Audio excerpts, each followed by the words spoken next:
بسم اللہ الرحمن الرحیم۔ میں ہوں حافظ محمد فروخ انجم۔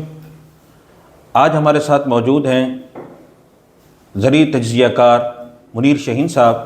جو کہ چیئرمین ہیں کاشتکار دوست فاؤنڈیشن کے۔ کیا حال ہے سر؟ ٹھیک ہے الحمدللہ جی۔ اچھا سر، یہ بتائیے گا آج سال 2025 کے حوالے سے کپاس کی فصل کے حوالے سے بتائیں کہ توقعات کیا ہیں آپ کی؟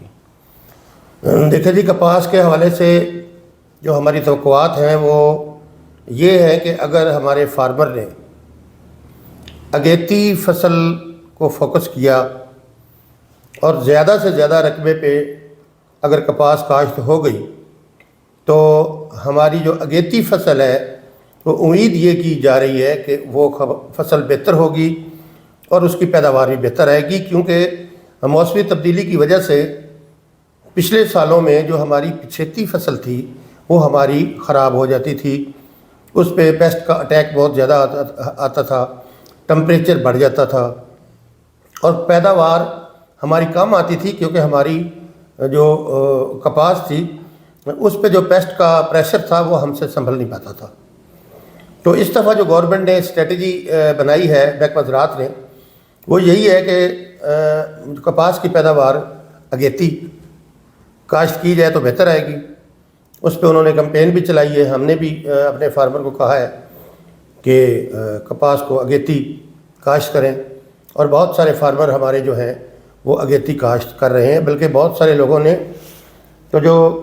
گندم کی فصل ہے وہ ٹرمینیٹ کر کے بھی کپاس لگائی ہے۔ سر، یہ پیسٹ کنٹرول ہوگا، لیکن جس طرح پیسٹ کا آپ نے ذکر کیا تو پیسٹی سائڈ کا ذکر بڑا ضروری ہے۔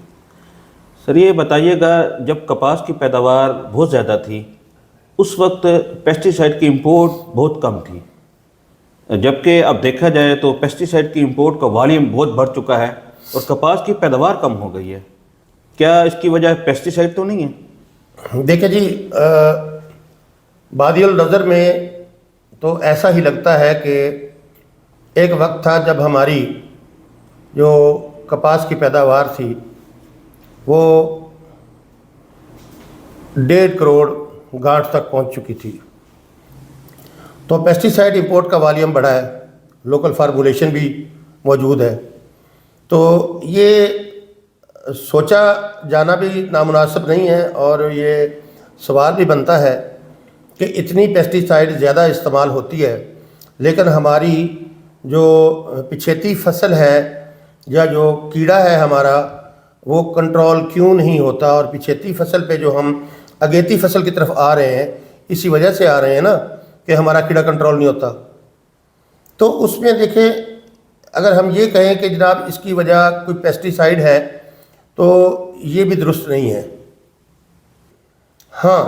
یہ ہم ضرور کہہ سکتے ہیں کہ جو پیسٹی سائڈ ہے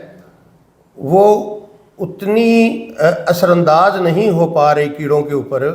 جتنا ہونا چاہیے تھا، کیڑا کنٹرول نہیں ہو رہا۔ اور دوسری بات یہ ہے کہ جتنی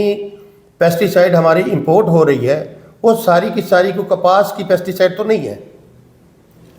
وہ رائس کی بھی ہے، وہ گنے کی بھی پیسٹی سائڈ ہے، وہ دوسری بھی فصلوں کے لیے ہے، وہ ساری کپاس کے لیے تو نہیں ہے نا۔ سر آپ کیا سمجھتے ہیں کہ پچھلے 20 سال میں جو کپاس کی پیداوار میں کمی ہوئی ہے، اس کی وجہ آپ بتا رہے ہیں کہ پیسٹی سائڈ بھی اتنے خاطر خواہ نہیں ہیں، تو کیڑا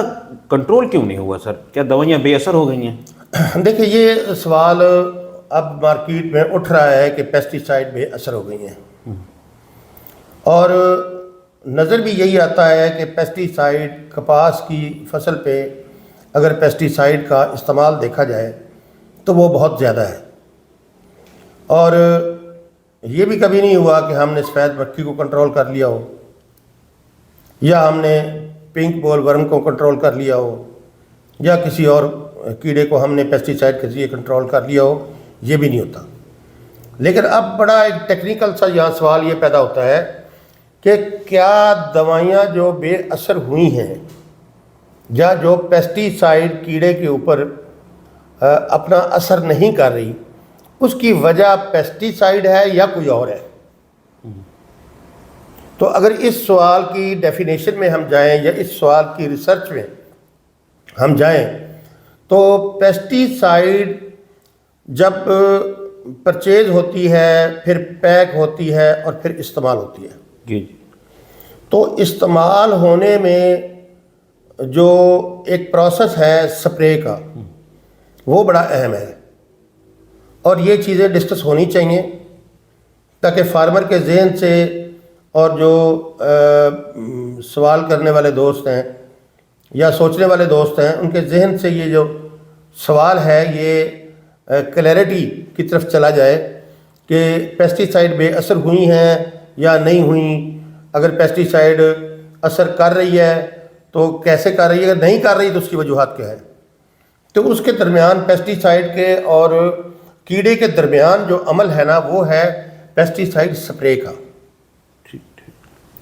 تو اگر تو آپ کے پورے پاکستان میں جو سپرے ہو رہا ہے مشینوں کے ذریعے، اگر تو وہ 100% درست ہے، اگر نوزل ہر فارمر پاکستان میں درست لگا رہا ہے، اگر مشین کا پریشر درست ہے، اگر اس کا سپرے کا جو مکسچر ہے وہ ڈیلر، کیونکہ یہ ڈیلر فارمر کو موسٹلی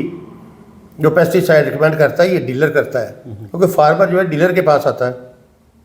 محکمہ زراعت کے پاس تو اکا دکا لوگ آتے ہیں، ٹھیک ٹھیک تو زیادہ تر تو کھاتا یا آڑتی کے پاس ہوتا ہے یا ڈیلر کے پاس ہوتا ہے۔ تو ڈیلر جو ریکمنڈیشن دے رہا ہے کیا وہ بھی ٹھیک ہے یا نہیں ہے؟ اگر جو فارمر ہے اس کی اگر فصل کو اٹیک ہے گلابی سنڈی کا، تو جو ڈیلر اسے دوائی ریکمینڈ کر رہا ہے کیا وہ اس کیڑے کی پراپر ہے یا نہیں ہے، یہ بھی تو دیکھنا ضروری ہے نا۔ جی تشخیص کا ہونا بڑا ضروری، تشخیص کا ہونا ضروری ہے کی تجویز، ٹھیک ہے۔ تو میں سمجھتا ہوں کہ ابھی یہ کہہ دینا کہ دوائیاں بے اثر ہو گئی ہیں، یہ ڈگری جاری کر دینا ابھی مشکل ہے۔ پیسٹی سائڈ کے سپرے سے جو پیسٹ ہے وہ کنٹرول نہیں ہو رہا ہے، تو اس کے درمیان ایک بہت بڑی وجہ جو پیسٹی سائڈ کا درست سپرے نہ ہونا، نوزل کا درست نہ ہونا، مشین کا درست سپرے مشین کا درست نہ ہونا، ٹائمنگ کا درست نہ ہونا، ٹھیک ہے، ریکمنڈیشن کا درست نہ ہونا، یہ عوامل موجود ہیں۔ اگر یہ ہم درست کر لیتے ہیں اور پھر پیسٹی سائڈ اثر نہیں کرتی تو میں سمجھتا ہوں کہ پھر ہم یہ کلیم کرنے میں حق بجانب ہیں کہ پیسٹی سائڈ ہماری اثر نہیں کر رہی۔ صحیح صحیح۔ ناظرین، آپ نے وہی شہید صاحب کی گفتگو سنی، 2025 سال کے حوالے سے کپاس کی توقعات کے حوالے سے گفتگو ہوئی، پیسٹی سائڈ کی امپورٹ کے حوالے سے گفتگو ہوئی، اور تیسری اہم گفتگو یہی ہوئی کہ دوائیاں بے اثر کیوں ہو گئی ہیں اور اثرات کی وجوہات کیا ہیں۔ تو آپ انشاءاللہ آپ ہمارے پروگرام کو دیکھیں گے، سنیں گے، اور انشاءاللہ اگلا بھی ہمارا پروگرام ہوگا، اس میں آپ ہمارے ساتھ ضرور شامل ہوں گے۔ بہت شکریہ۔